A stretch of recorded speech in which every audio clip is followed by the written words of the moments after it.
Alright, we're set up. We're set up.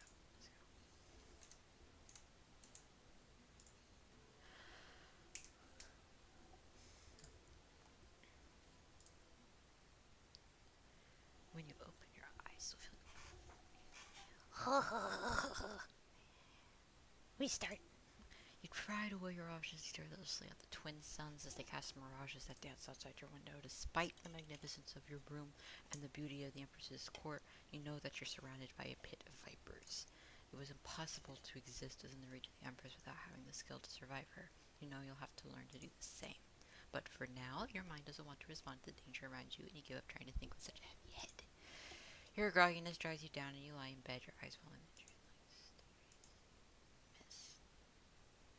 The heat of summer bears down on Doverman, filling your room with a near oppressive weight that's familiar to you. But as you focus, you realize that another presence is filling your room with deeper intensity. It's concentrated to a single place within your room, the edge of your bed, in fact. Your heart races, your sleepiness replaced by a sharp, terrible clarity. The Empress is sitting on your bed.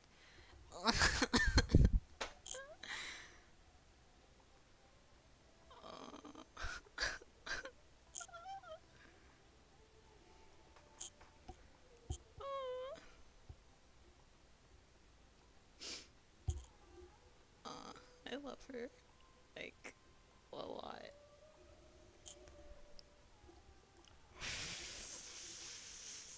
Oh, wrong button. We're okay. A shock pulses through you, yanking you out of the grips of your exhaustion into a panic. Empress, you're here.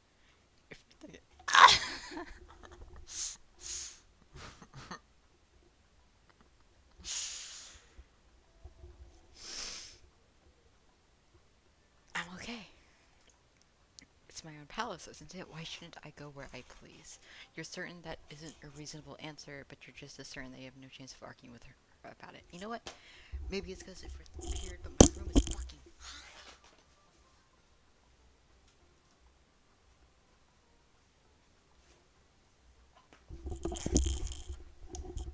Little do they know this is actually an augmented reality game. Turns your room even hotter. Jesus fucking Christ. You're certain that isn't a reasonable answer, but you're just as certain that you have no chance of arguing her about it. The chaos of yesterday had prevented you from seeing the details of her face, but now that she's an arm reach away, you can't help but be lost in the... Oh. Mood. Mood. Unlike Zan, the Empress bears her scars candidly, the white appeals cut stark against her dark skin. You've heard tales of the Empress's exploits before seizing the crown, and knowing that her beauty is just as equally matched by her raw strength makes you shiver. Ifritha leans closer to you, and the sheer cloth of her robe falls open slightly, the scars on her chest becoming visible with the movement. Sleep well, Loki? Did your dreams keep you company? It's hard to answer as the petitioner. It's fucking weird. I'm going to answer. My dreams are like a tide pulling me into an ocean before throwing me back out of it. Ooh, damn! Fancy. I keep trying to reach a center larger than me, but I can never reach it. Frit taps her finger against her chin in interest. I can't read. Curious. Do you know what my dreams mean? Dreams can mean a multitude of things. It's the spiritual realm's way of speaking to us. As if you motherfucker. I've heard of magi who can control their dreams. Can I learn to do that too?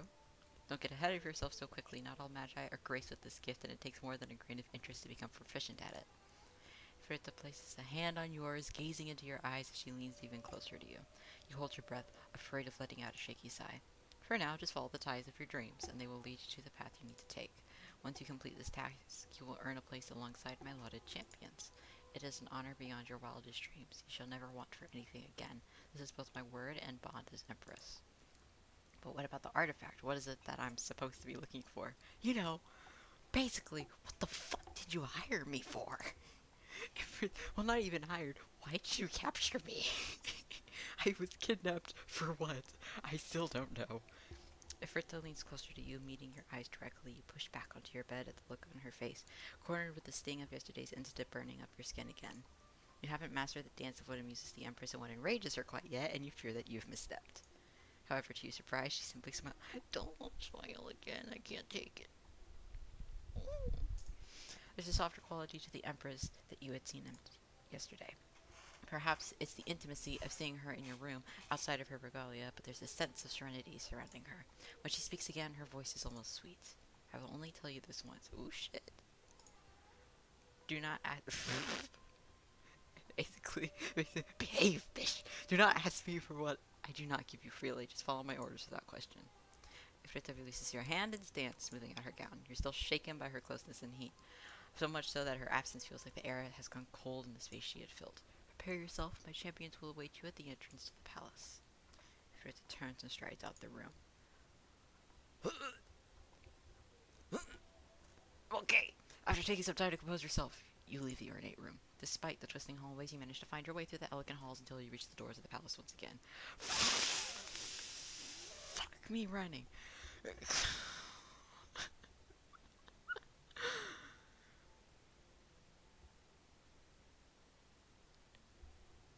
Oh my god, at one point I'm just gonna keel over, aren't I? Jeez.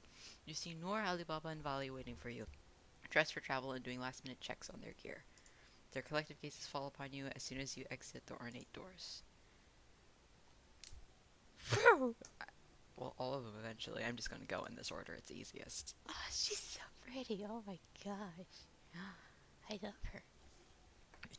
Turn to Noor, watching her as she pulls at the straps of her tunic to make sure it's tied securely. She looks at you with a calm gaze. Good morning, Avaki. Were you able to rest well? Nah.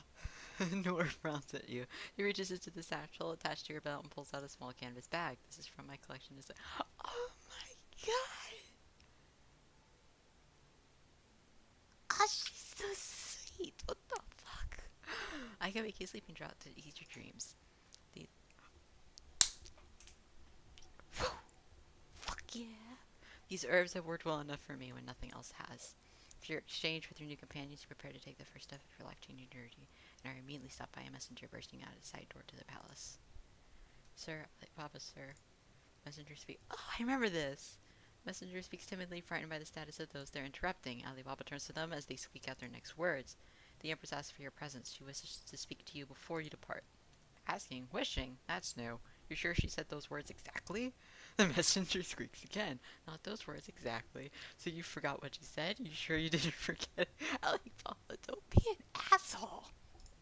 What if there was a secret code word the Empress uses to let me know that's really her message I've received? I could die walking into a trap because of you. Or worse, I could ignore the Empress all because you gave me the wrong message. The messenger begins staring at Alibaba in a panic. Ah! Oh, that's what that button is. I know. Alibaba's are torture them. See them to the Empress. We'll go ahead to Avoki's home. Folly sighs at Alibaba. Just why? The whole world is in front of us and you're wasting time harassing strangers. You've always had a strange choice in hobbies. I want to know the rest of his hobbies that are strange. You can't just drop that. Now I need to know. Alibaba ignores both their comments, but turns to you to nod his head in farewell. He ducks away from you, disappearing back into the palace. Home? Time to sew you a set of new travel clothes. You'll have to take what you have at home. I fucking love his little shit smirk. Oh my god. It's a good idea to say goodbye to it, don't you think? Who knows what the future will bring us? You nod at Vali, understanding the kindness being offered to you. Noor and Vali began walking away from you without another word, and you moved to catch up with them, curious about what the Empress wanted with Alibaba. You stay near Vali and Noor as the crowd parts to clear a path for the Empress's champions. The golden spires and alabaster temples threaten to overwhelm you in the— oh shit, I hit the wrong button, I'm okay! Ain't you overwhelmed in the golden quarter? I'm learning all the hotkeys, I'm doing fine! The glint of jeweled robes distracts your gaze, and the careless laughing of young nobles fills up your ears as you walk through the streets. The louche sights and sounds fade into the quieter mood of the silver and bronze quarters, before rising up again to the dull roar of overlapping shouts when you reach the Onyx Quarter. The Onyx Bazaar is a chaotic masterpiece, merchants hawking their wares and engaging in a never-ending battle to yell louder than one another. The bright colors of carpets, the glint of jewelry, the overlapping smells of the foods and perfumes pressing on you, enveloping you in a riot of energy. The bazaar distracts your companions, and Vali veers away from you to stop in front of a stall full of enchanted amulets, flirting easily with the blushing stallkeeper. Even Noor stops to hover near a stall with candied dates, eyeing them until she's offered a sample by the slightly shaken Nnjid sitting behind the counter. Despite the festive mood of the bazaar, you feel a creeping melancholy as you stand against the wall, waiting for them to return so you can leave. You refuse Noor's offered dates when she returns and takes your companions down a quieter alley that leads to your neighborhood. You weave through the labyrinth of roads into the lower city as you point out directions to Nora and Valley. They listen to your instructions without comment, and it takes you a while to remember that they would already know where you lived. They'd know how to find you, after all. It was the same as when Alibaba had known your name. Speaking of, do you know why the Emperor is called Alibaba? Nora and Volley pause near the door to your apartment and flash each other an inscrutable look. Volley begins to speak, but stops when he hears the near silent sound of a door creaking open from inside your home. Without hesitation, Volley kicks open your door, nor drawing your sword behind him. You push past the fight. You push past the others to get a better look at the mess that has been made of your home. Mars.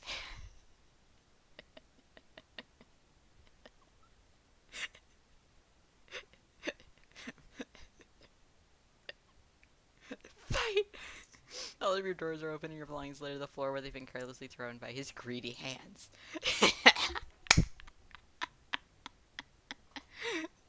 Little shit. Marsman pauses his exploration of the insides of your pantry and gives you an offended look, like you've interrupted him in the middle of something important. You've encountered Marsman a few times in the past, usually to trade rare arcane goods that he'd ferreted out. His connections to the black market have been vital to you, but his personality was something else. Marsman takes in the fact that you're alive and accompanied by two of the Empress's champions without blinking. Whether it's bravado or foolishness, he steps towards you without any hint of fear in his face. Nora and Volley tense next to you, but they'd stop in their attack once you said Marsman's name. Dang it, I was hoping for just fucking deck him. Strange to think about. Did you realize that they're waiting for you to indicate what they should do? I know what you're thinking, but really, I'm not doing something that wild here. I thought you were dead and be a damn shame. I love this piece of shit. Wow. Granted, in real life, I'd probably deck him, but he gives you a friendly pat on the cheek and you roll your eyes at him. Just because I left doesn't mean you've got a free invitation to go through my things. Marsman ignores the indignation in your voice, but has enough sense to take a step away from you and the champions behind you. It's not like I'd expected your luck being good enough for you to survive meeting Ifrit. I hope it doesn't run out in the future. Volley sneers at Marsman behind you, and you feel a coil of seeping heat pulsing out from where he stands. Annoyed, Nor sheathes her sword. Stand down with her. Don't fight! He's a thief and a bastard. I would be happy to fight. I love Volley. Oh my god. I love him. He's not worth. Okay, Nor has a point. Volley exhales forcefully, his burning aura dissipating with his measured breaths. Marsman, who'd put his hands up, a step backwards away from Volley, jerks back suddenly. Bet you mixed up. He'd walked straight into Alibaba. Alibaba claps his hands down on Marsman's shoulders, and Marsman's impassive face finally shrinks into dread, with Alibaba's nails sticking into him. Wait, how had Alibaba gotten there? Just, bitch, what the fuck? The only window of the room was right in your view, and Nora was blocking the door. Disbelief sparks through you. Had he stepped out of the shadows? I agree. He's sloppy in his work, and that alone is terrible enough to deserve a punishment. Alibaba looks at Volley. If he's so fond of showing off, he can show us how much bite is in his bark, don't you think?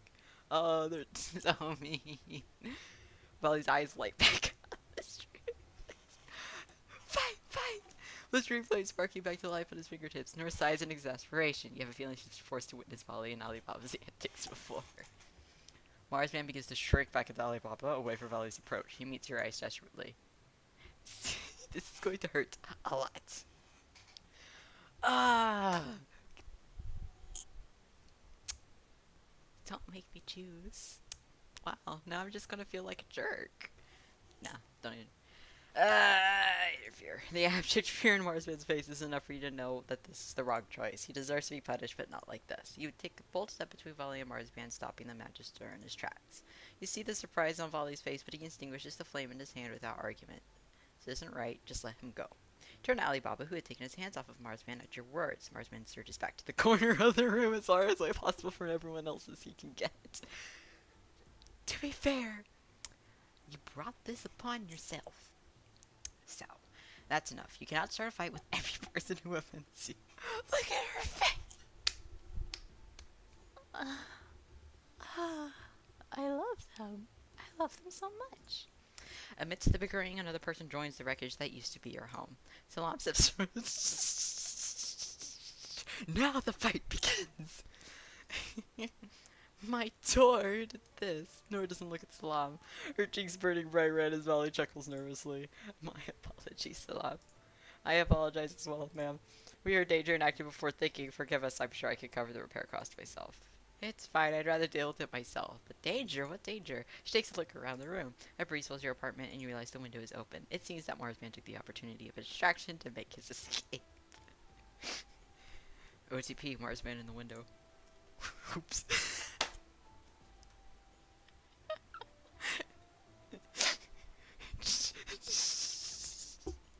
I need to save this, just oops. Whatever else, Marsman's knack for survival was admirable. It seems your adventure is off to an entertaining start. Who the fuck? You bring your attention to the owner of the voice who steps in behind Salam.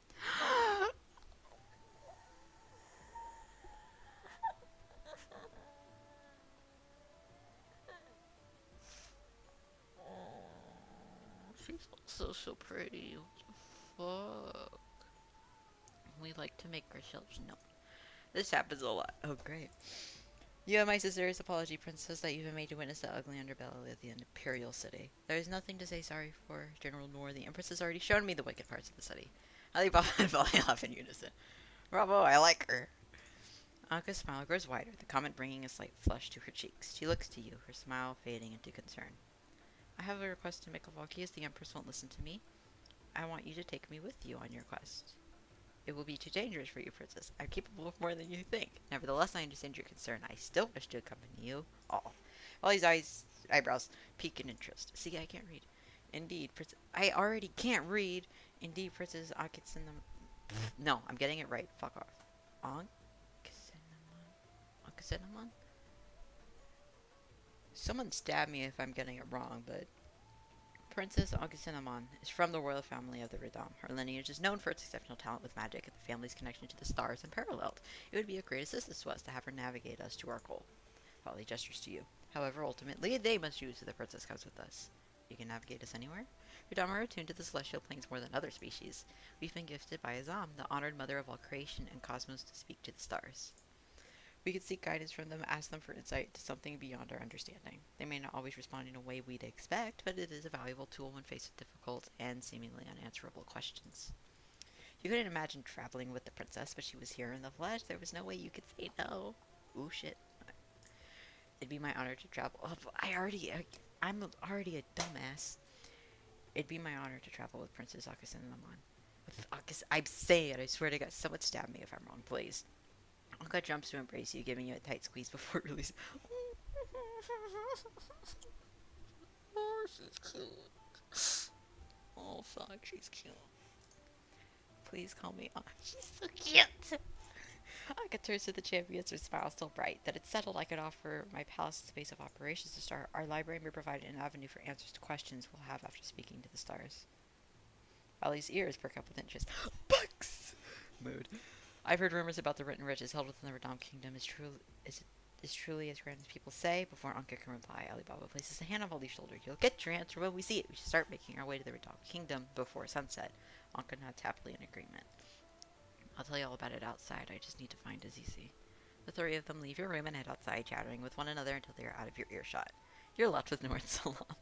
Noor grips her hands together, her face slightly red with embarrassment as Salam fusses around the room, trying to pick up your belongings. Salam, I'm sincerely sorry for the intrusion. If that Nnjid continues to bother you, I will send someone to guard you. I will do what I can to make sure he stops. Salam shrugs off the offer with a wave of her hand. Don't worry about it, Noor. Marsman's a pest, but I've learned to deal with him over time. Isn't that right, Avaki? You frown at the remark. Marsman only knew about this apartment because of his acquaintance with you. It's mostly your fault that he causes trouble to Salam. She deserves more of an apology from you than from Noor, but you're distracted by the familiarity with Noor and Salam speak to one another. It's because Noor is half human, right? Like, it would make sense that she would know about one of the other few humans living in Brielle City, because I don't know if Salam's the only one. What kind of relationship could the Empress's general and your human landlord have? Yeah, see? Like, right, that's it, right? Like, that's... Do you two know each other? Don't you know that... Or it's that!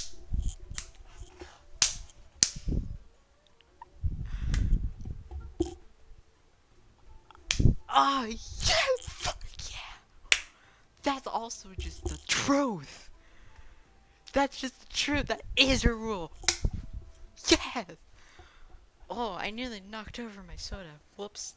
Don't you know that all transgender people know one another as a rule? That's just the facts. That's just a fact. Wow! I found Salam shouting on the street about needing to find a teenager a place to stay. Oh, I am in love. Her own house is overfilled with people already. She couldn't take on more. Salam has the heart to do anything. I just gave her the resources she needed to succeed in her efforts. It's not just me. The General and I have been working on making a space for Tracefield City to find solace in each other. I love them. The fuck? They're so cute. Network we built is strong enough that we can give help where needed. I may be a landlord by trade, but I do somehow end up giving away more apartments than I rent out. Technically, actually, Avoki is. Fun facts. I remember, that's how I found this place. I can't thank you enough for your help. I never met General Nor. What happened to all trans people know each other? So I love. You've always been too wrapped up in yourself and doing your own thing. Okay, that's fair. The network idolizes Noor. She's a woman that gives them an ideal to look up to, so they know that they can reach for something more. She'll be sorely missed. You look at Noor curiously. She had been your jailer and Ifrita's right hand to you, but you were learning that there were pieces of her that shone out so brightly. You can't help but feel the same idolization that Salam spoke of. I don't know when we'll return from this quest, Salam. Noor's gaze follows Salam's fallen face, her own expression mirroring the grief within Salam's eyes. Oh, there's... Oh, you're... Lancing to the air like a thing of Salam forces a smile, even as tears brim at the corner. Don't!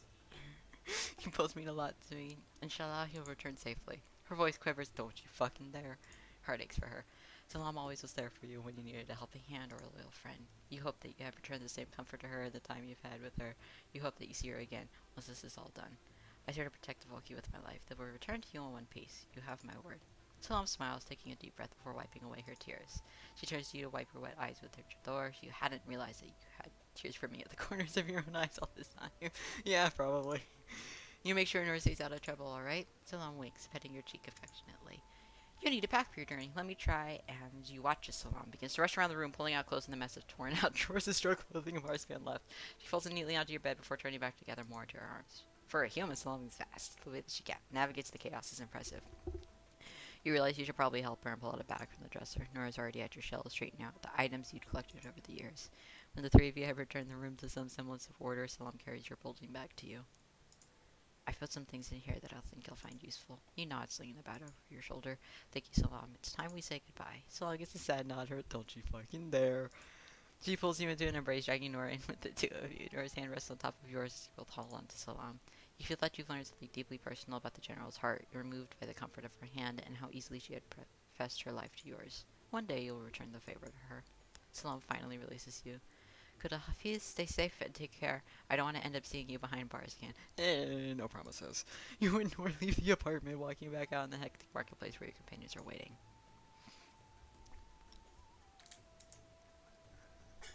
Oh, that was so fucking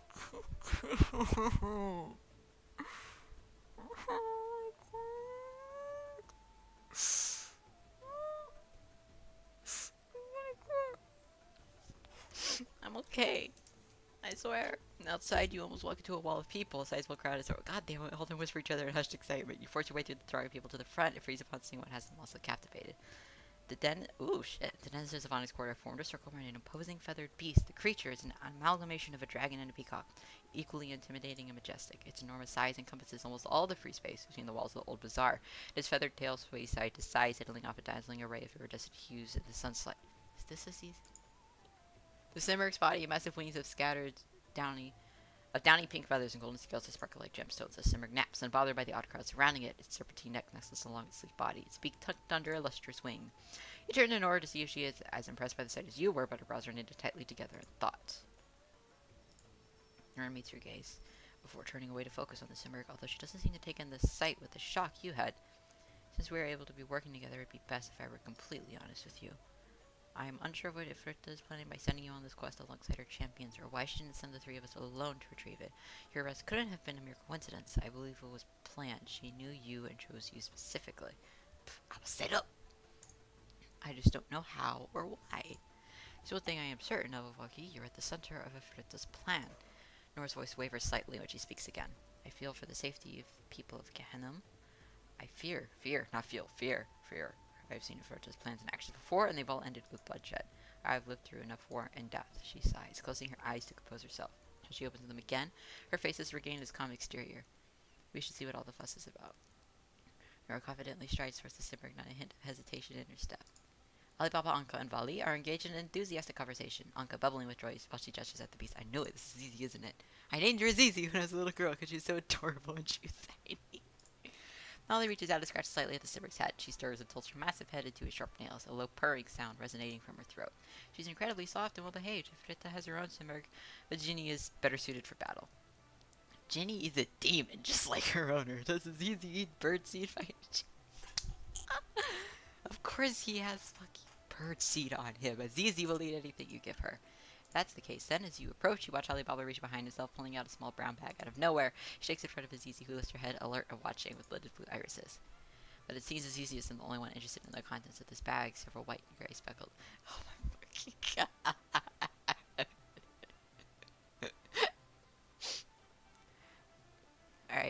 Alright, listen.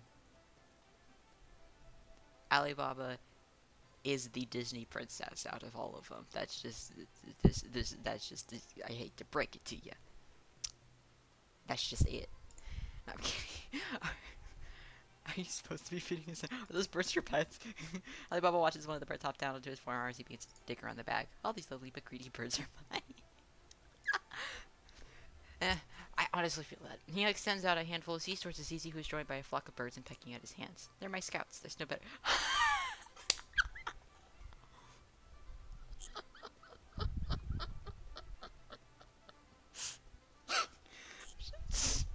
That makes sense. It's stupid, but it makes sense, and I love it.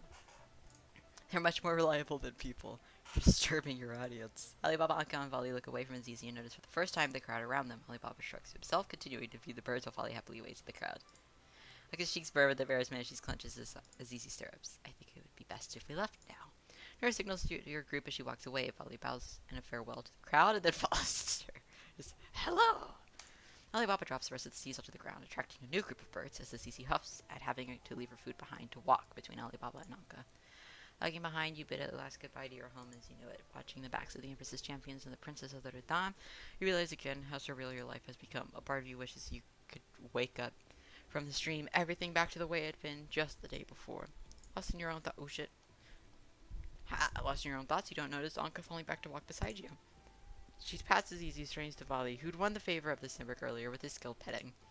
I know that look. It's the face of sudden change, a fear for what's coming ahead, a longing for what's left behind. You look away from the princess. Her perceptiveness was bellied by her bubbly exterior. I know it's scary, Avaki. Her voice softens. To leave your home, unsure of when you will return, questioning the path that brought you where you are. She smiles, but her eyes are still filled with sadness. But home isn't where you lay your head, it is where you find the most happiness. She places her hand on your cheek. You wonder if she could feel the rising heat of your skin. Yeah. Yeah. You have brought me so much happiness already by letting me be a part of your journey of Vakia. I hope that I can bring you some as well. Ah. You're not gonna notice you're flushing and exchange excused look. Shut up! Stop being so fucking pretty. My horse is stabled in the outskirts. We can use them to get to the Red Coast. Or takes the natural lead to the crowds of the city, leading you out the gates. Ooh, ooh. Hills of golden grass swaying in the breeze spread out before you. The horizon, bright and welcoming. The vast dunes and limestone formations of the distant badlands look like a mirage, swaying and blistering in the heat. Alibaba immediately bounds away from your group as soon as he is out of the gate, speeding through the open grass and whooping an unbridled delight. Ah, that's cute. He's quite graceful, though. He can't help but laugh at his childlike joy. You're tempted to join in. You stand next to Vali, who's also stopped to laugh at Alibaba's behavior. Is this the first time he's left the city? Actually, no. He just hasn't seen the outside of the city in a long time. He's always like this. He's cut off by Alibaba circling around near you to yell at you to join him, even though he doesn't stop running long enough for you to reply. I do the same shit, though, to be fair. Azizi hisses softly at Alibaba, and Valley rips the palm of his hand over her snout to calm her. He'll tire himself out eventually. I say let him enjoy the moment. I'm enjoying this time away from the palace myself. You turn away from Valley, admiring the vast wilderness stretching out before you. A cry of a behemoth echoes through the flatlands, and a rush of birds spring up to fly away from the roar. Everyone seems more free outside the borders of the city.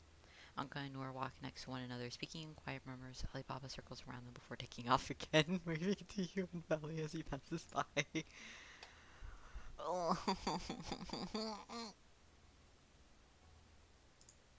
You see Alibaba in the distance away from the pass, close enough that he could rejoin your group or slip away from you all entirely in a moment's notice. His tail sways in excitement as he strides through the grassy fields, stopping to look at every new sight with a keen interest. He doesn't notice you watching his solo adventure. Following Nor exchange a glance with one another, Anka looking at them in curiosity. Alibaba just isn't. He's a bird. Alibaba, anything related to Alibaba and a bird just makes me so fucking happy. He hasn't been allowed time to rest in some time. None of us have. It wasn't a surprise to hear the Empress had her champions work to exhaustion. However, hearing it said aloud makes you realize that your companions are just as bound by her will as you are. But looking at Alibaba, celebrating his freedom so easily, makes you feel a bit lighter. Wave your arm at Alibaba to catch his attention. To your surprise, he stops in his tracks and jogs over to you. He looks so blithe and carefree, you've gotten used to watching for the corners of his eyes to increase in a smile, and you can spot the slight narrowing of his eyes as he comes closer to you.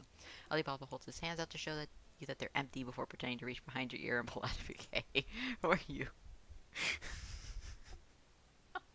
You blink in surprise and take the bouquet without thinking before realizing that he's just giving you a handful of tall grass. You stifle a laugh, wondering how Alibaba had gotten such an odd sense of humor. Alibaba turns to leave you again before suddenly spinning back to you to grab at your hand. I have something else for you. There's an eyebrow wondering what else you would call a gift. Before you can react, Alibaba's quick hands have slipped rings onto each of your famous stuff. What? Keep these safe from me, evoke you without another word. He practically ran this away like he doesn't. Oh my god. He is fantastic. Look down at the rings he's given you and realize that the gemstones and gold and silver bands cost more than you could imagine. Where had he gotten these? Were they stolen? Alibaba was more of a mystery each time you interacted with him. You reach a large grassy paddock stretches out before the horizon, where the sand meets the grasslands. The gated area provides plenty of space for the city's mounts to roam around, though you doubt those wooden gates would be effective at keeping the beasts of the Badlands at bay. Nora knocks on the old wooden door to the stable, announcing her presence before entering. The building looks as though it has fallen and been rebuilt countless times. The scars of the years have been carved permanently into the aged wood. I know the stable owners well, and they let me come and go as I wish. Nora's eyes fall on the Simurgh, who is digging her beak into Valley's robe to search for treats. Wait here, there's no need to frighten other animals. When she's returned, she's accompanied by a crate. Damn!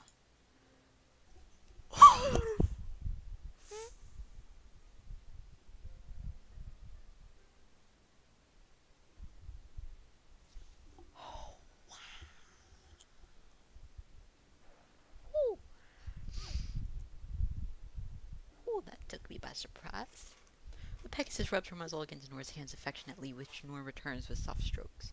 Nora catches your eye and nods at you in an invitation to approach them. You walk to the Pegasus with reverence, feeling a sense of awe wash through you at the animal. You run your hand against the Pegasus's feathers, which slip through your fingertips like strands of silk. The animal accepts your petting with serenity, and you're awed by the creature once again. How shall we divide the riders? I'll go with Ankan. It's easy. The sight of a Lotok on a horse might be a bit too much. I don't mind going with whoever has room. Oh!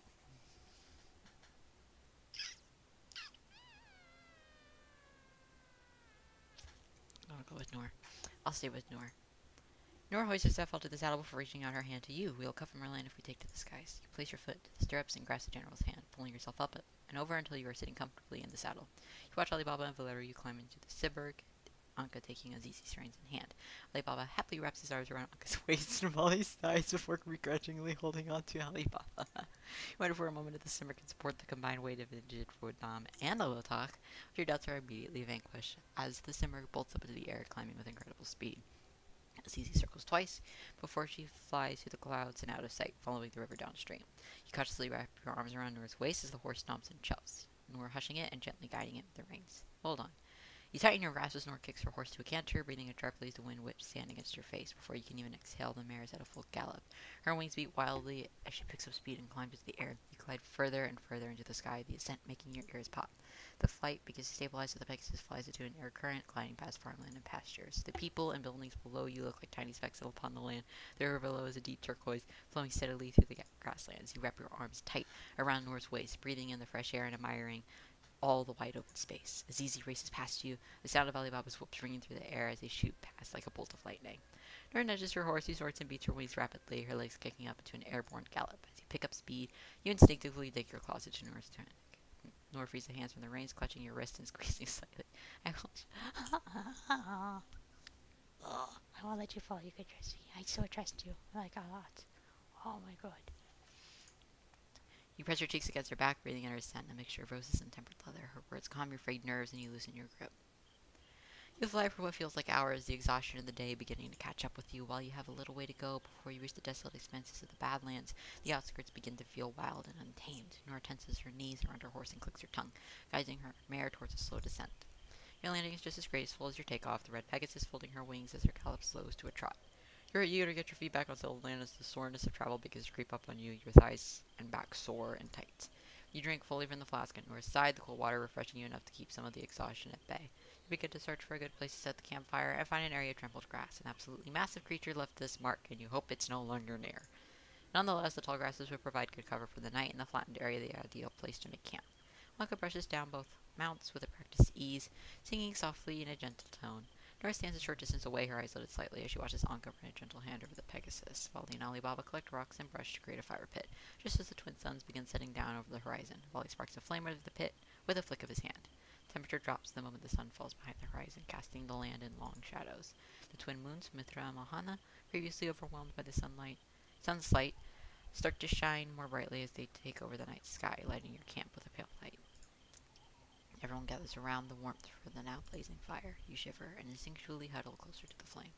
Alibaba and Vali begin preparing a dinner of hearty stew. The smell of homely spices wafts to your nostrils, briefly reminding you of Salam's delicious cooking.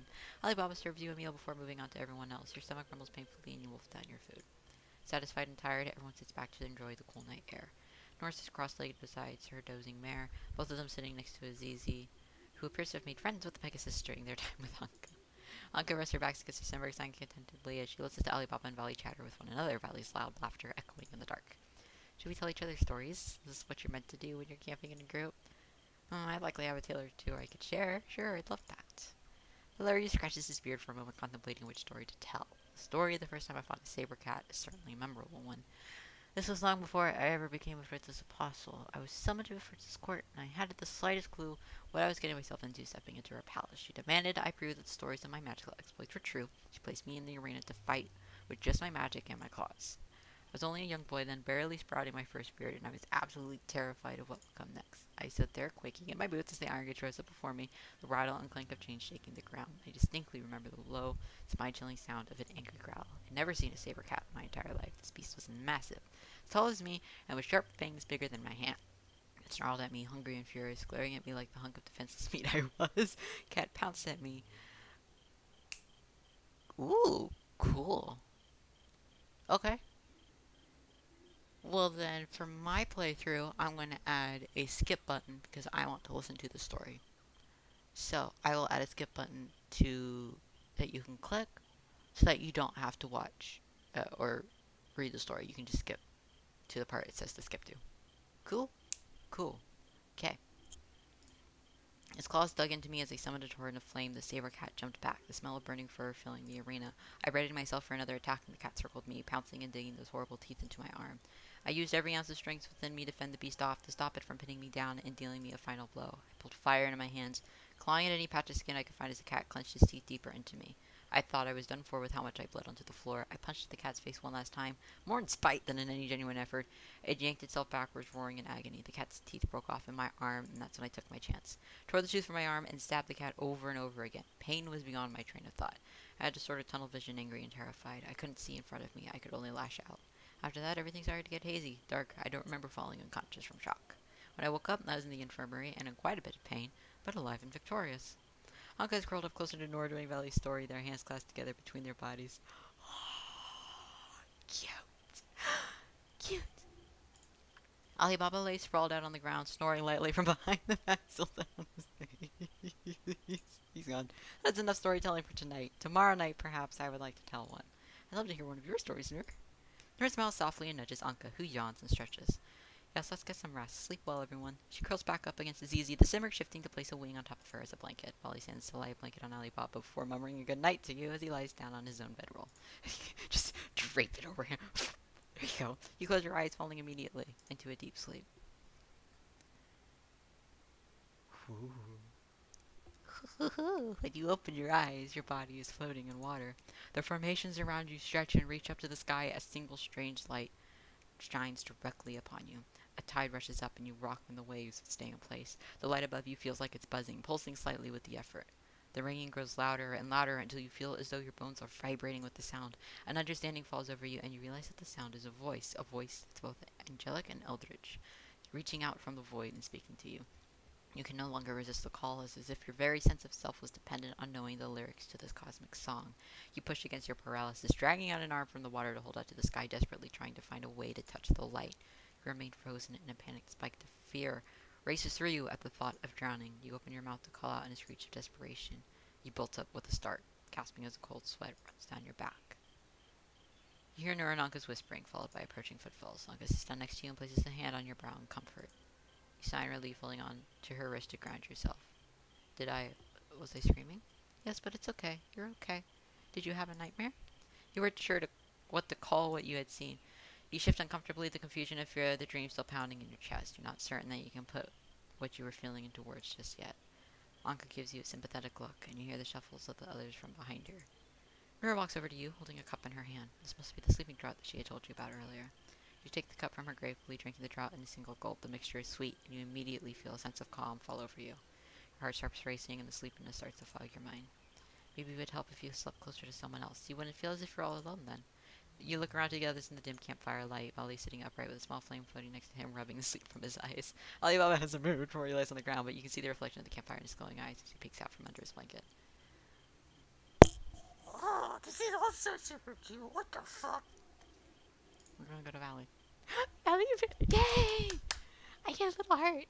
Thank you. I think I'll be most comfortable with Valley. From what you've seen of him, Valley could hold his own against anything with magic and wits. You feel safe deciding to sleep next to him. Anka runs her hand over yours one more time before going back to Azizi, who are following behind her. You roll up your bed and carry it over to Valeria. He's still rubbing at his eyes when you reach him, and he looks up at you with lidded, tired eyes. Had a bad dream? You nod, placing your bedroll near Valeria's before lying down. You draw closer to him, gravitating to the natural warmth of his magical aura as the chill of the night creeps up on you. He exhales a low sound from his stomach. The air around you grows even warmer, developing you in a blanket of magic that immediately eases your still racing heart. Don't worry, we've all had some troubles with dreams now and again. You sigh, your body easing with the comfortable weight of his magic. You close your eyes, slipping into sleep.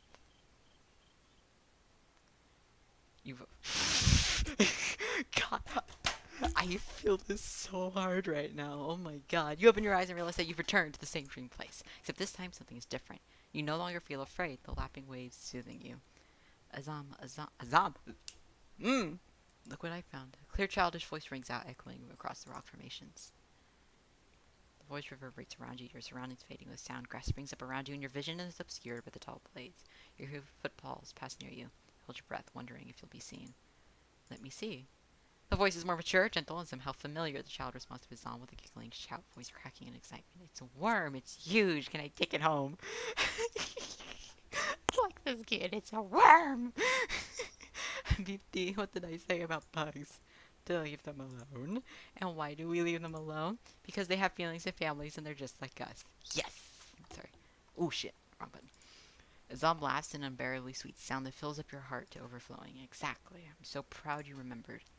Tall grass shifts as you hear the child whisper farewell to the worm. I think it's time that we return to our family too. Oh, but I don't want to go home. I want to stay out here. Azam laughs again, her voice full of mirth. But we have to go home. Mama and Baba are waiting for us, waiting for you. But I don't wanna. I want to stay out here with you. Azam's voice grows quiet, tender, and full of warmth. I won't leave you, Habibti. Fine. Will you carry me? Of course. If you're... Ugh. I will always carry you home. Bitch. Fuck off. Oh. I'm a well of emotions.